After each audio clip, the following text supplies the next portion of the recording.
Fox Sports welcomes you to the Bluegreen Vacations Duel at Daytona. Drivers, start your engines!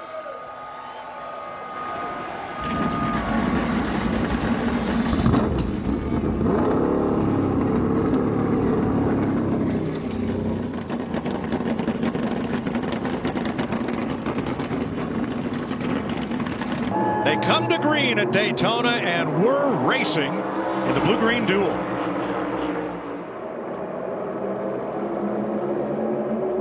First laps and race conditions right here, Kevin. Yeah, and I think this is always, from a driver's standpoint, I always like to be a little bit cautious on that first start to make sure that I knew exactly what I had going into turns 1 and 2 to make sure it didn't hit the ground. There was always guys on different agenda. You see the inside row with those 3 cars already pretty comfortable, 4 cars now pretty comfortable deciding to push, but you have to be able to learn about your car right from the beginning, and in order to do that, you have to be aggressive. Big jump to the outside. The red and black car of Todd Gilliland, third, was inside, but the car up top, Christopher Buescher, did not get a good start and left a big gap there, so Gilliland was able to capitalize, move up to 6th.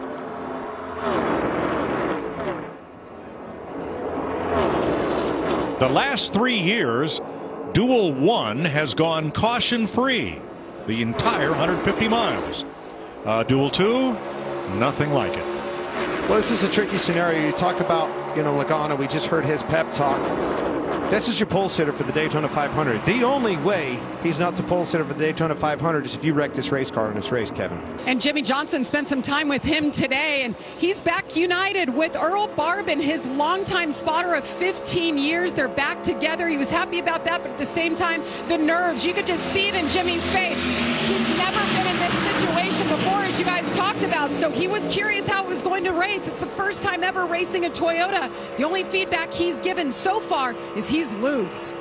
Absolutely nothing better in a race car than success and that confidence that comes with it, right? When that baby marched right to the front, confidence goes with it. I bet you he feels much better.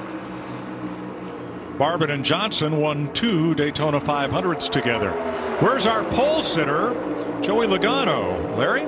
Yeah, he has fallen back to 18th, and Mike, I am not a bit surprised. I talked to his owner, Roger Penske, this morning.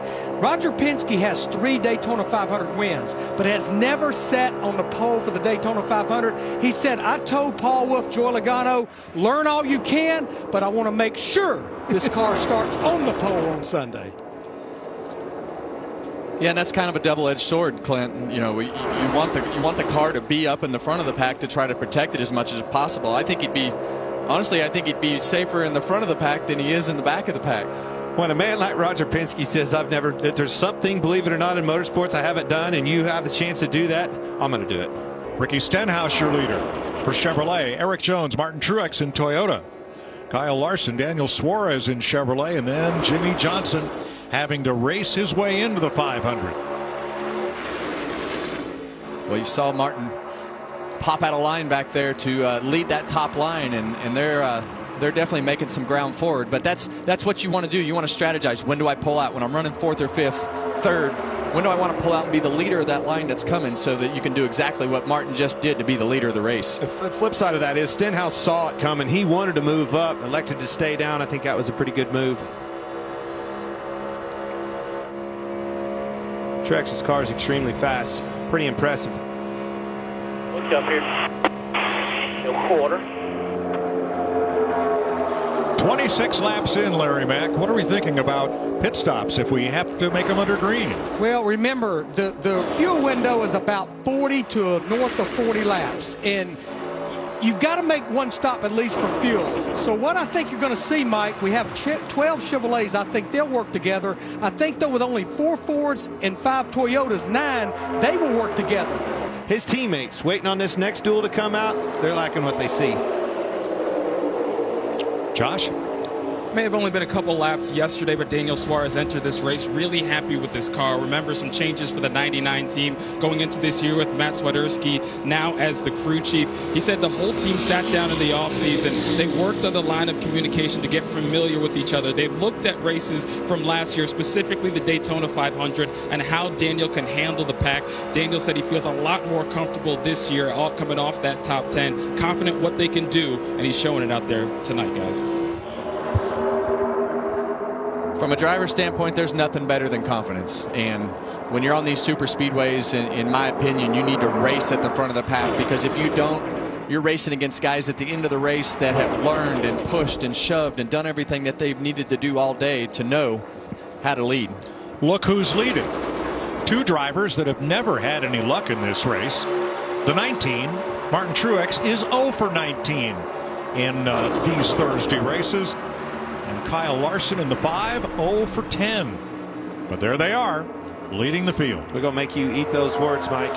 All right, we heard Larry talk. It's time, Kevin. We've got to start finding. If we're going to pit with our manufacturers, with the teammates and everything else, try to form and execute a good pit stop under green flag conditions, they're going to have to start finding one another. Well, a lot of them they're going to have to start finding one another, and they're going to have to work their way to the bottom. Right up front where we're used to seeing him.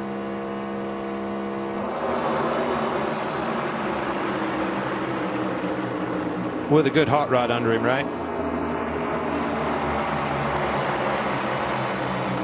Here comes some jockeying for position. People are starting to move to the bottom. You see Toyota's Ty Gibbs in front of Truex moving down, trying to get in position to make this pit stop, and he come off of 4. Radio Whoa, chat there it is. Now, whoa. Hard on the brakes, and there was a scrape up there between Gilliland and Dillon up on track as 4 cars get to pit road. Reddick, wow, what a save. What a last minute ditch effort down to the pit road. Now you've got the gap from the second and third place car that's going to close up pretty quick, but this field is spread out, Clint. All over the place. Jamie, what happened to Martin Truex? Yeah, you saw him right after I called the pit stop. He stalled it, and he said, see, I told you guys I was out of fuel.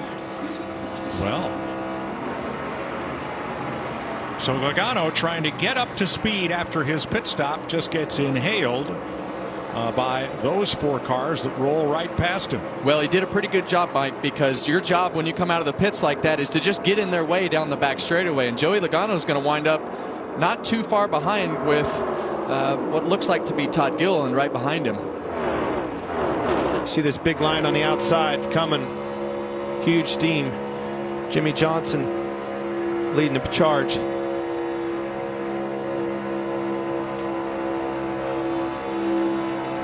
And Ty Gibbs to the inside, 3 wide there. Reddick going through. Now Johnson has quite a cushion over J.J. Well, he had quite a cushion over J.J. Yaley. You see him falling on the scoring pylon. Well, you see the 9 car come up. You see the flames come out of the 54 car right here. You saw the flames come out, and it checks the whole lineup. 4 wide. Yes. They start checking up. Accordion Stenhouse gets in the back of Hemrick, and then the worst one was Jimmy Johnson. Now, I will say, not much damage on that car. He doesn't have a lot of damage, Clint, but if we can get a shot of the right front of Jimmy Johnson's car, it's going to come down to how low that splitter is. But you see all these cars check up, and Jimmy Johnson's at the back of the field, and they just check up harder than he expects and just gets into the side of the 3 as they're trying to avoid the 31. Yeah, it doesn't look too bad on the right front there, Clint. Yeah, we saw the middle of the pack there, Joey Logano get really tight. These cars are all stuffed up against each other, and they know they have to push and shove, but the handling on the 22 is definitely tight. And that tight, you said Joey Logano got tight off of 4, really slowed that lineup on the bottom. Hendrick car strong on this outside. Johnson is going to have to make his own lane to hold off Yaley as they battle for the lead up front. Larson edges out ahead. Elliott made the move to the bottom, went for the win. Here comes Reddick to the inside. Power move by Tyler Reddick's Toyota. And way up high goes the 5. Too big a hit by Bowman. Got Larson loose. Way outside is Yaley trying to hold off Johnson. Here they come to the line. Johnson ahead of Yaley, and for the win, Tyler Reddick for Toyota. And Jimmy Johnson's ahead of Yaley. Look at him. He did it. That all happened off of turn 4 to the start-finish line. You can breathe, boy. Boy, that was close. What a race. What a finish. Hey, race fans, thanks for watching our video. For all NASCAR on Fox News, content, and the best clips from Fox Sports, be sure to follow and subscribe to our channel.